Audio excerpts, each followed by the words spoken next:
welcome back. I'm Kylie and today I'm having kimchi ramen with kimchi and the chicken wrap from Chick-fil-A.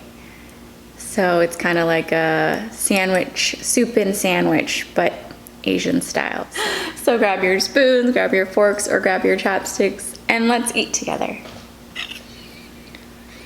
I apologize for some background noise because the washer is on and it needed to finish its cycle and I couldn't wait because I like to eat my kimchi ramen when it's warm and hot. So it'll go off soon. So I apologize. Yum.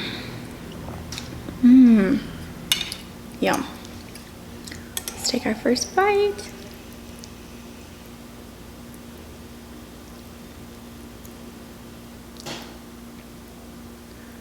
There it goes, I think.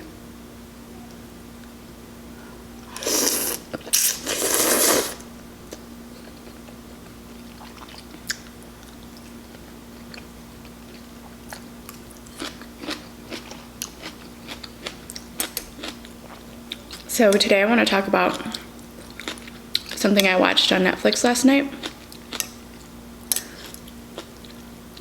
called Dream/Killer. And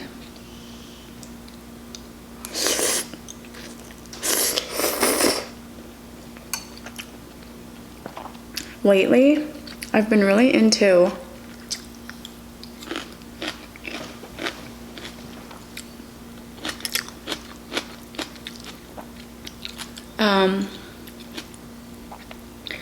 documentaries or docuseries about people who have been wrongly convicted of a crime.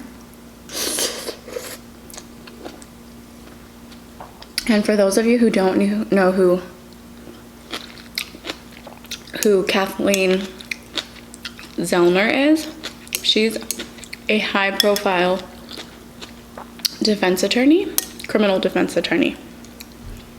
And she is famous for the Stephen Avery case, which he was from Making a Murderer.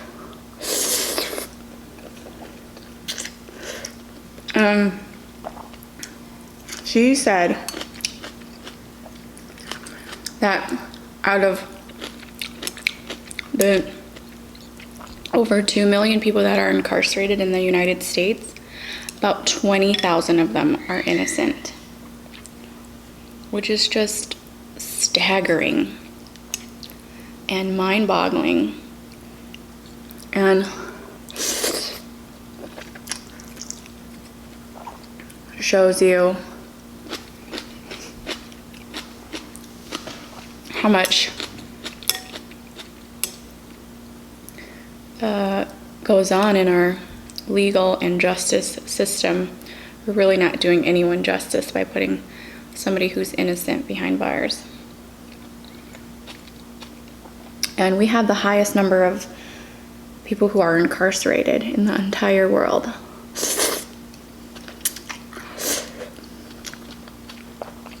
And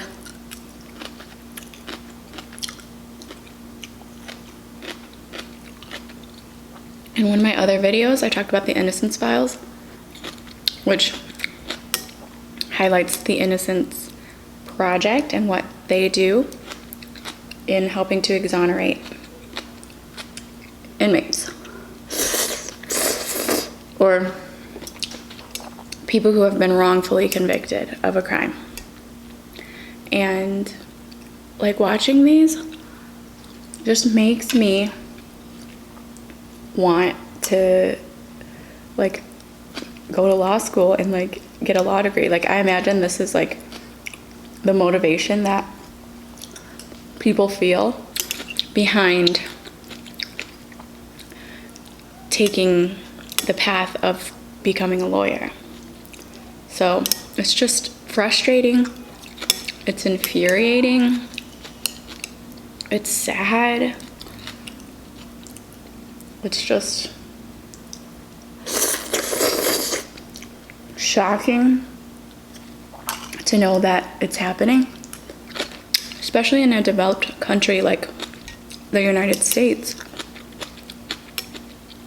You would think of all places in the world, this is where you could be, and you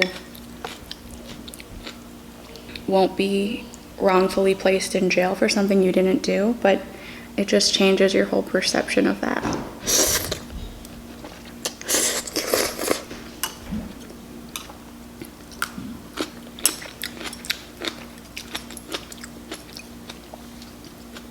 So, Dream Killer is about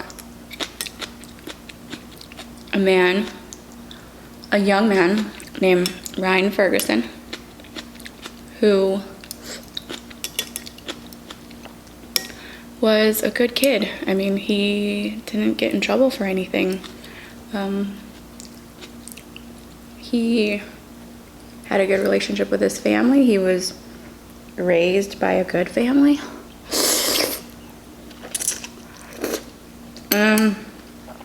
2 years after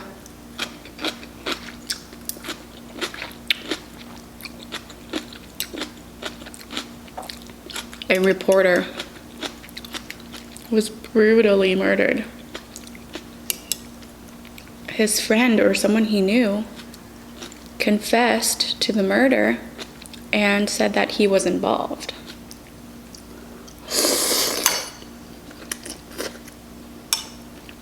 Which is already strange in itself. But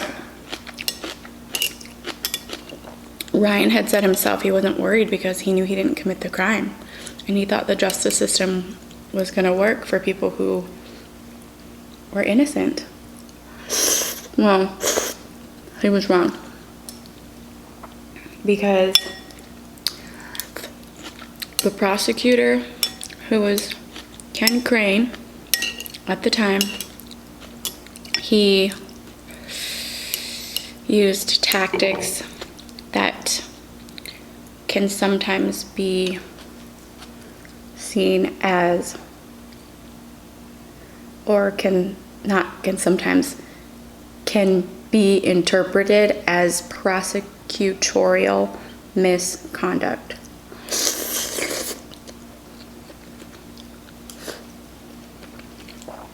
He used tactics like witness intimidation. He tampered with evidence and showed one of the witnesses a news article when he wasn't supposed to. And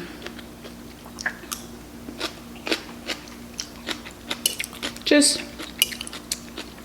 him and some investigators and police officers just kind of spoon-fed this kid, Chuck, who was accusing Ryan of helping him commit the crime.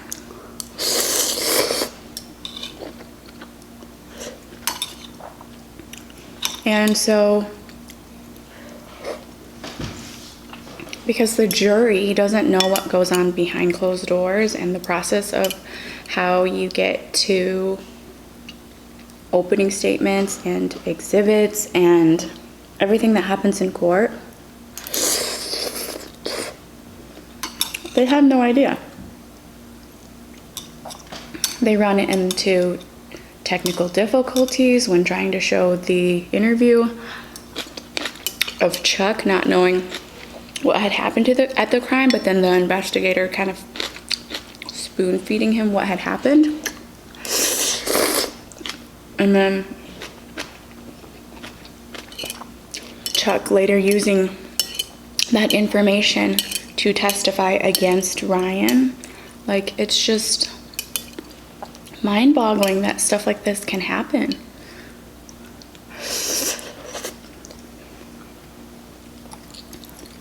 So he is found guilty of second-degree murder and first-degree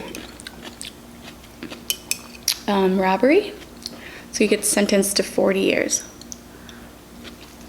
He's like 19 at this time. And his dad is like the complete example of a good father and somebody who will not give up on the truth and fighting for his son. So he spends the next 9 years researching, doing tours of the crime scene, finding out details that weren't discovered during the original investigation, and even called Kathleen, or emailed Kathleen Zellner to take on his son's case, and she took it on pro bono. So they work on the appeals and trying to exonerate Ryan. And it's just unbelievable that the first appeal was denied after witnesses had retracted their statement, told the judge that they had committed perjury the first time they testified because it was false info. And so they had to take it to the next level of appeals, which was in the Western District. And this happened in Missouri. So, I mean, they went on this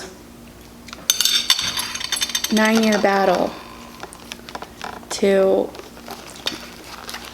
help clear Ryan's name. And Ryan is incarcerated this whole time. I mean, he's incarcerated for something he didn't do, which is so frustrating in itself and so scary. And like the way he describes like his experience in prison, it just makes you feel like the people we're putting in prison, it's just not humane what is being done to them.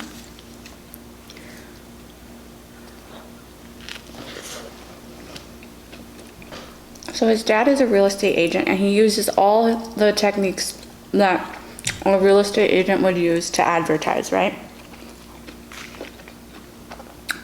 He buys a billboard about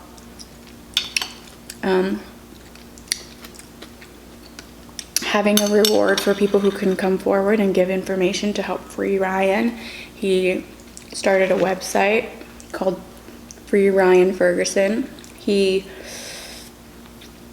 put a Free Ryan logo on his car that he drove around the country and advocated for releasing Ryan because he was innocent.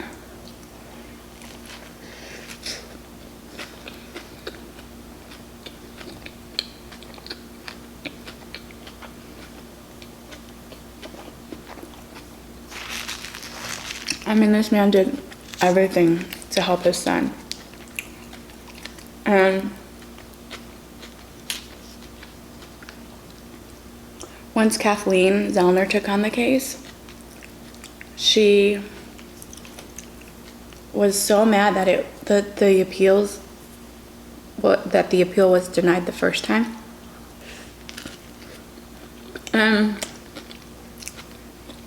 Something that's consistent in all of these docuseries or documentaries is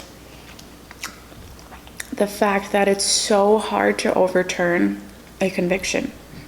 So like the justice system tries so hard to withhold a guilty verdict that they want so much to save face that they refuse to acknowledge the fact that they might have put somebody innocent in prison.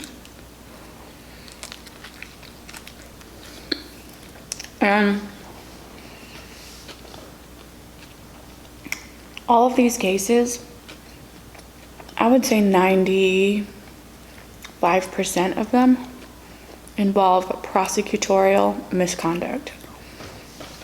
And And it sucks because the prosecutors, they just want to win cases to advance their career. Because the prosecutor in this case, Ken Crane, he ended up becoming a judge. So it just goes to show that they don't want the truth. They just want an advancement in their career. But, like, what happened to the code of ethics that the oath that you took when you became a lawyer? Like, the reason why you take the bar is so that they can regulate code of ethics for lawyers. And that's just not, some people just don't have any integrity. Like, I just don't understand it.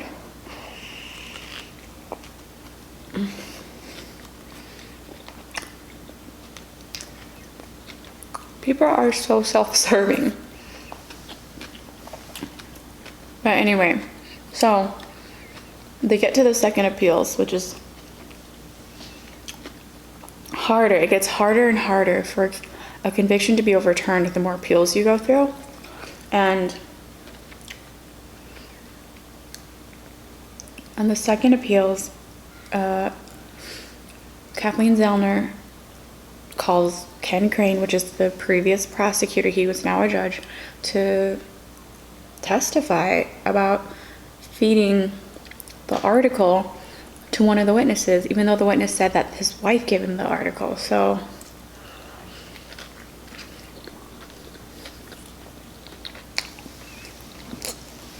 he pretty much looked dumb on the stand, because I love Kathleen Zellner. She's like everything I strive to be. She's so calm, collected, and smart that she doesn't even need to yell in your face. She keeps calm, but with her calm demeanor, her words are like daggers. She's just like, she's awesome. She's amazing. So, after the second appeals, the judge finally orders that Ryan be released from prison and for his conviction to be vacated. And Ryan is finally released after 9 years of being wrongfully convicted for a crime he didn't commit and incarcerated in a prison. His family was so happy.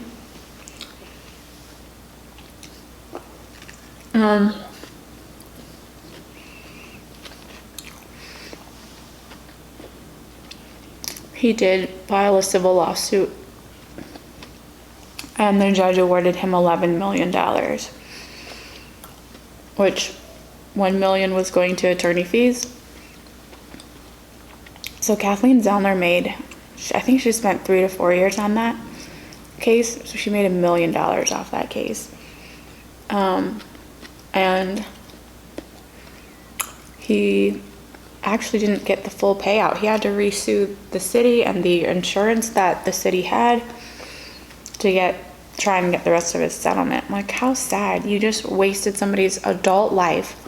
Like, he came out of prison and he was like, I had more peace in prison than I do now because I just feel like I don't fit into society. Like, how do you successfully reintegrate somebody that you've incarcerated for 9 years back into society? I mean, like, I think my 20s were the most profound years of my life, where I was actually like learning how to be a functioning adult that was contributing positively to society. I already had grown into my skin, but like, you're still trying to build the confidence. You're trying to navigate the real world and find a successful career and find a successful job, pay your bills, buy a house. Like, all of that you don't learn in prison, you know? So he was just like, I feel like I don't fit in. Like, he felt like he didn't have peace. So, moral of the story of all these series that are similar is that our justice system is flawed. on paper it may sound good, but when people have their own agendas and you allow for corruption, because of all these cases that involve prosecutorial misconduct, they're never held accountable for the mistakes they made to put an innocent person in prison. They're just get off free. So like the prosecutor, Ken Crane, nothing happens to him. Like, where's the accountability? I mean, yeah, he's supposed to face legal action, but like they hardly ever do. So it keeps happening, and this is like becoming a huge problem in our country and our justice system.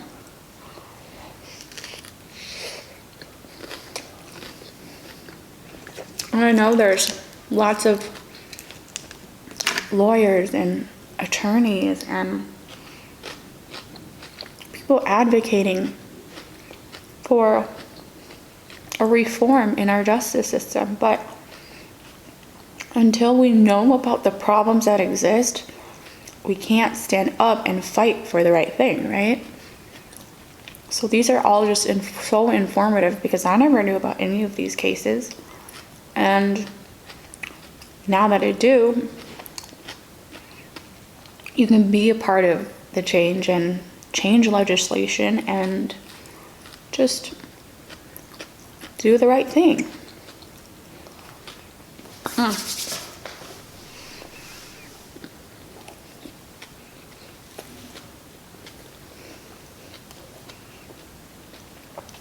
I feel like if I were to be wrongfully accused and then convicted of a crime that I did not commit, like I would actually literally kill someone. Like that would cause me to kill somebody. So for these people who sit in jail and know that they didn't do anything wrong and didn't commit these crimes, and then they come out and they're still living and they learn to reintegrate themselves, not successfully, but they learn to, live their life and move on. I applaud them, and that's just a huge testament to their resiliency and their character. Like, it's just so much more admirable than a prosecutor who's trying to climb the chain and climb the ladder and build his career, and is now like this high profile judge, like with zero integrity. Like, what did you do to get to that point, right? So just because you have a important title behind your name doesn't mean that you have integrity, doesn't mean that you did right by everybody you encountered in life. It just goes to show, that just titles are just titles, and at the end of the day, what do you have to show for it, right? Anyway, thanks for listening. I am done. I hope you enjoyed my synopsis of Dream Killer in regards to Ryan Ferguson. If you enjoyed this video, give me a thumbs up, comment down below. Let me know what you think about all these innocent people potentially sitting in jail. Like, isn't it frustrating? Oh my gosh. Anyway, I hope everybody's staying safe and healthy, and don't forget to click that subscribe button for my next video. And until then, see you later.